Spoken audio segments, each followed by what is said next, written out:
ನಮಸ್ಕಾರ. ಮೊನ್ನೆ ನನಗೊಬ್ರು ಮೆಸೇಜ್ ಮಾಡಿದ್ರು. ನಮ್ಮ ಪ್ರೊಫೈಲ್‌ಗೆ ಇನ್‌ಸ್ಟಾಗ್ರಾಮ್ ಪ್ರೊಫೈಲ್‌ಗೆ. ಅವ್ರು ನನಗೆ ಕೇಳಿದ್ರು, ಅವರು 3 ಮಂತ್ಸ್ ಪ್ರೆಗ್ನೆಂಟ್ ಇದ್ದೇನೆ ಮೇಡಮ್. ನನಗೆ ಗಂಡು ಮಗು ಆಗಬೇಕು. ನಾವು ತುಂಬಾ ವರ್ಷದಿಂದ ಕಾಯ್ತಿದ್ದೀವಿ. ನನಗೆ ಆಲ್ರೆಡಿ ಒಂದು ಗರ್ಲ್ ಬೇಬಿ ಇದೆ. ನನಗೆ ಗಂಡು ಮಗು ಆಗಬೇಕು. ಸೊ ನನಗೊಂದು ಮಂತ್ರನ ಹೇಳಿ ಮೇಡಮ್, ನನಗೆ ಗಂಡು ಮಗು ಆಗಲಿಕ್ಕೆ. ನಾನು ಅದನ್ನ ದಿನ ಎವ್ರಿ ಡೇ ನಾನು ಅದನ್ನ ಚಾಂಟ್ ಮಾಡ್ತೀನಿ ಅಂತ ಹೇಳಿದ್ರು. ಸೊ ನನ್ಗೆ ಅವಾಗ ಅನ್ನಿಸ್ತು, ನಾನು ಅವ್ರಿಗೆ ರಿಪ್ಲೈ ಮಾಡಿದೆ, ಅವ್ರಿಗೆ ಏನು ಮಾಡಬೇಕು ಅಂತ ಹೇಳಿ.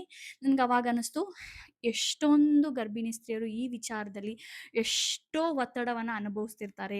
ಸೊ ಈ ವಿಚಾರವಾಗಿ ನಾನು ಮಾತಾಡಬೇಕು ಅಂತ ಅನಿಸಿ ಈ ವಿಡಿಯೋ ಮಾಡ್ತಿದ್ದೀನಿ. ಏನಂತ ಹೇಳಿದ್ರೆ, ಎಲ್ರಿಗೂ ಆಸೆ ಇರುತ್ತೆ. ಹೆಣ್ಮಗು ಆಗಲಿ, ಗಂಡು ಮಗು ಆಗಲಿ, ಈ ಥರ ಎಲ್ಲ ಆಸೆ ಇರುತ್ತೆ. ನಾನು ಆಸೆ ತಪ್ಪು ಅಂತ ಹೇಳಲ್ಲ. ಅದು ಫ್ಯಾಮಿಲಿ ಕಡೆಯಿಂದನೂ ಆಗಿರ್ಬೋದು ಅಥವಾ ಪ್ರೆಗ್ನೆಂಟ್ ವುಮೆನ್ ಕಡೆಯಿಂದನೂ ಆಗಿರ್ಬೋದು. ಆದರೆ ಆ ಆಸೆನ ಒತ್ತಡವಾಗಿ ಕನ್ವರ್ಟ್ ಮಾಡ್ಕೊಳ್ಳೋದು ತುಂಬ ತಪ್ಪು ಅಂತ ನನ್ನ ಅನಿಸಿಕೆ.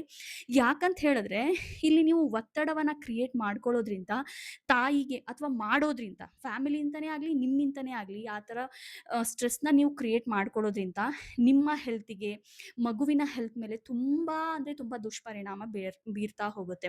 ಸೊ ಇಲ್ಲಿ ಏನಾಗುತ್ತೆ, ನೀವು ಸ್ಟ್ರೆಸ್ ಮಾಡ್ಕೊಳ್ಳೋದ್ರಿಂದ ಕಾರ್ಟಿಸಾಲ್ ಹಾರ್ಮೋನ್ ರಿಲೀಸ್ ಆಗುತ್ತೆ. ಸೊ ಸ್ಟ್ರೆಸ್ ಹಾರ್ಮೋನ್ ರಿಲೀಸ್ ಆಗುತ್ತೆ.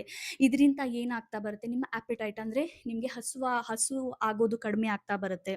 ಇದ್ರ ಜೊತೆಗೆ ನಿದ್ರಾಹೀನತೆಯನ್ನು ನೀವು ಅನುಭವಿಸ್ತಾ ಹೋಗ್ತೀರಾ. ಇದ್ರ ಜೊತೆಗೆ ನಿಮಗೆ ಹೈಪರ್ ಟೆನ್ಷನ್ ಆಗ್ಬೋದು, ಬಿ ಪಿ ಸಹ ಬರ್ಬೋದು. ಮತ್ತು ಎಷ್ಟೊಂದು ಸರ್ತಿ ಪ್ರೀಮ್ಯಾಚ್ಯೂರ್ ಲೇಬರ್ ಆಗ್ಬೋದು, ಅಂದರೆ ಮಗು ಬೇಗ ಹುಟ್ಬೋದು, ಮಗುವಿನ ತೂಕ ಕಡಿಮೆ ಆಗಬಹುದು. ಹೀಗೆ ಹಲವಾರು ವಿಷಯಗಳು. ಇನ್ನು ಇದ್ರ ಜೊತೆಗೆ ಅಂತ ಹೇಳಿದ್ರೆ, ಮಗುವಿನ ನರ್ವಸ್ ಸಿಸ್ಟಮ್ ಮೇಲೆ ಇದು ತುಂಬ ಅಂದರೆ ತುಂಬ ಬ್ಯಾಡ್ ಇಂಪ್ಯಾಕ್ಟನ್ನು ಮಾಡುತ್ತೆ, ನೀವು ಸ್ಟ್ರೆಸ್ ಮಾಡ್ಕೊಳ್ಳೋದು. ಇದ್ರ ಜೊತೆಗೆ ಈವನ್ ಇಮ್ಯುನಿಟಿ ಪವರ್ ಸಹ ಕಡಿಮೆ ಆಗ್ಬೋದು ಅನ್ನೋದು ಇದೆ. ಸೊ ಈ ಥರ ಹಲವಾರು ಇಷ್ಟೊಂದೆಲ್ಲ ದುಷ್ಪರಿಣಾಮಗಳು ನಿಮಗೆ ಮತ್ತು ನಿಮ್ಮ ಮಗುವಿಗೆ ಬೇಕಾ? ಅನ್ನೆಸೆಸರಿ ಒಂದು ವಿಚಾರವನ್ನು ನೀವು ತುಂಬ ಸ್ಟ್ರೆಸ್ ಮಾಡಿಕೊಂಡು ಮಾಡ್ಕೊಳ್ಳೋದು ಅನ್ನೋದು ನನ್ನ ಮಾತು. ಸೊ ಇಲ್ಲಿ ಏನಂತ ಹೇಳಿದ್ರೆ, ಇಲ್ಲಿ ನಾನು ಓಕೆ, ನೀವು ಇದು ಪಾಸಿಬಲ್ ಇದೆ ಅಂತ ಪಾಸಿಬಲ್ ಆಗತ್ತೆ ಅನ್ನೋದಾದರೆ ವಿಚಾರ ಮಾಡಿ. ಈಗ ಆಲ್ರೆಡಿ ನಿಮಗೆ ಕನ್ಸೀವ್ ಆಗಿದ್ದೀರಾ, ಆಲ್ರೆಡಿ 1 1/2 3 ಮಂತ್ಸ್ ಇದೆ ಅಂತ ಹೇಳಿದ್ರೆ, ನೀವು ಈ ವಿಚಾರ ಮಾಡಿನೂ ಯಾವುದೇ ಯೂಸ್ ಇಲ್ಲ ಅಲ್ಲಿ. ಆಲ್ರೆಡಿ ಕ್ರೋಮೋಸೋಮ್ಸಿಂದ ಅದು ಡಿಸೈಡ್ ಆಗಿ ಫೀಟಸ್ ಗ್ರೋತ್ ಆದಮೇಲೆ ನೀವು ಅದು ನಮಗೆ ಗಂಡು ಮಗು ಬೇಕು, ಹೆಣ್ಮಗು ಬೇಕು ಅಂತ ಹೇಳಿ ನಿಮಗೆ ನೀವೇ ಸ್ಟ್ರೆಸ್ ಮಾಡ್ಕೊಳ್ಳೋದು ಎಷ್ಟು ನ್ಯಾಯ?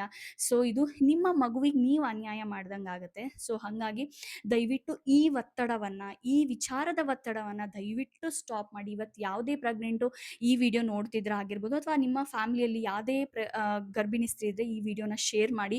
ಸೊ ಈ ವಿಚಾರದಲ್ಲಿ ಸ್ಟ್ರೆಸ್ ಮಾಡ್ಕೊಳ್ಳೋದನ್ನು ನಿಲ್ಲಿಸಿ. ಯಾಕಂದರೆ ಇಷ್ಟೊಂದೆಲ್ಲ ಬ್ಯಾಡ್ ಇಂಪ್ಯಾಕ್ಟು ನಿಮಗೆ ಮತ್ತು ನಿಮ್ಮ ಮಗುವಿನ ಮೇಲೆ ಆಗುತ್ತೆ ಅನ್ನೋದಾದರೆ ಬೇಕಾ ಇದು? ಬೇಡ ಅಲ್ಲ. ಇದ್ರ ಜೊತೆಗೆ ಇನ್ನೂ ಒಂದು ನಾನು ಹೇಳಲಿಕ್ಕೆ ಇಷ್ಟಪಡ್ತೀನಿ.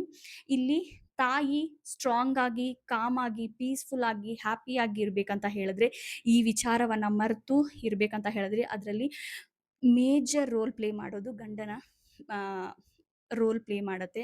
ತಂದೆಯ ಪಾತ್ರ ತುಂಬ ಮುಖ್ಯ.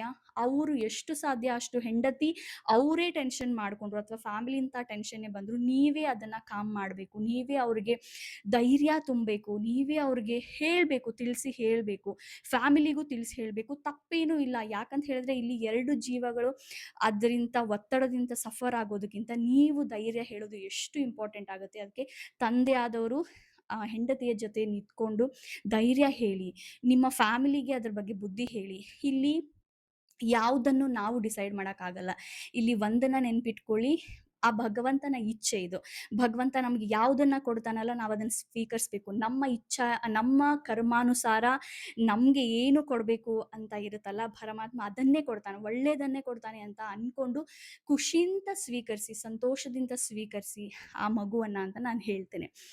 ಇಲ್ಲಿ ತಂದೆ ದಯವಿಟ್ಟು ನಾನು ರಿಕ್ವೆಸ್ಟ್ ಮಾಡ್ಕೊಳ್ತೇನೆ ಎಲ್ಲ ಫಾದರ್ಸಿಗೂ, ದಯವಿಟ್ಟು ನಿಮ್ಮ ಹೆಂಡತಿ ಜೊತೆ ನಿಂತ್ಕೊಳ್ಳಿ, ಧೈರ್ಯ ಹೇಳಿ, ಸಮಾಧಾನ ಹೇಳಿ, ಅವ್ರನ್ನ ಕಾಮ್ ಡೌನ್ ಮಾಡಿ ಅಂತ ಹೇಳ್ತೇನೆ. ಸೊ ಇವನ್ ಎಷ್ಟೊಂದು ಸೊಸೈಟಿಯಲ್ಲಿ ನಿಮ್ಮ ಅಕ್ಕಪಕ್ಕದ ಮನೆ ಆಗಿರ್ಬೋದು ಅಥವಾ ನಿಮ್ಮ ರಿಲೇಷನ್ಸ್ ಆಗಿರ್ಬೋದು ಹೇಳ್ತಾರೆ, ಅಯ್ಯೋ ನಿಮ್ಗೊಂದು ಫಸ್ಟು ಹೆಣ್ಮಗು ಇದೆ, ಈ ಸತಿ ಗಂಡು ಮಗುನೇ ಆಗಲಿ, ಅಥವಾ ಗಂಡು ಮಗು ಇದೆ ಹೆಣ್ಮಗುನೇ ಆಗಲಿ ಅಂತ ಹೇಳ್ತಾರೆ. ಸೊ ಅವ್ರು ಹೇಳ್ತಾರಲ್ಲ ಖುಷಿ ಅಂತ, ಹಾಂ ಆಗ್ಲಿ ರೀ, ಹಂಗೆ ಆಗ್ಲಿ. ನಿಮ್ಮ ಆಶೀರ್ವಾದ ಹೆಂಗಿರುತ್ತೋ ಹಂಗೆ ಆಗ್ಲಿ ಅಂತ ನೀವು ಹೇಳ್ಬಿಡಿ. ತಪ್ಪೇನೂ ಇಲ್ಲ. ಅವ್ರ ಆಶೀರ್ವಾದ ಹೆಂಗ್ ಮಾಡಿರ್ತಾರ ನಮ್ಗೆ ಅದನ್ನ ಪರಮಾತ್ಮ ಕೊಟ್ಟೆ ಕೊಡ್ತಾನೆ. ಸೊ ಯಾವುದನ್ನು ಓವರ್ ಸ್ಟ್ರೆಸ್ ಮಾಡ್ಕೊಳಕ್ ಹೋಗ್ಬೇಡಿ. ಎಲ್ಲವನ್ನ ಎಷ್ಟು ಸಾಧ್ಯ ಅಷ್ಟು ಈಸಿಯಾಗಿ ತಗೊಳಕ್ಕೆ ಪ್ರಯತ್ನ ಪಡಿ. ಈ ಪ್ರೆಗ್ನೆನ್ಸಿ ಜರ್ನಿಯಲ್ಲಿ ಎಷ್ಟು ಸಾಧ್ಯ ಅಷ್ಟು ಖುಷಿಯಾಗಿರಿ. ಈವನ್ ನಿಮಗೆ ಸ್ಟ್ರೆಸ್ ಆದಾಗ ಪ್ರಾಣಾಯಾಮ ಮಾಡೋದು, ಹಲವಾರು ವಿಷಯಗಳನ್ನ ನಾವು ನಮ್ಮ ಇನ್ಸ್ಟಾಗ್ರಾಮ್ ಪ್ರೊಫೈಲಲ್ಲಿ ಹಾಕಿರ್ತೀವಿ. ಅದೆಲ್ಲವನ್ನ ಫಾಲೋ ಮಾಡ್ಕೊಳ್ತಾ ಬನ್ನಿ. ಎಷ್ಟು ಸಾಧ್ಯ ಅಷ್ಟು ನೀವು ನಿಮ್ಮ ಮಗುವಿಗಾಗಿ ಯೋಚನೆ ಮಾಡಿ.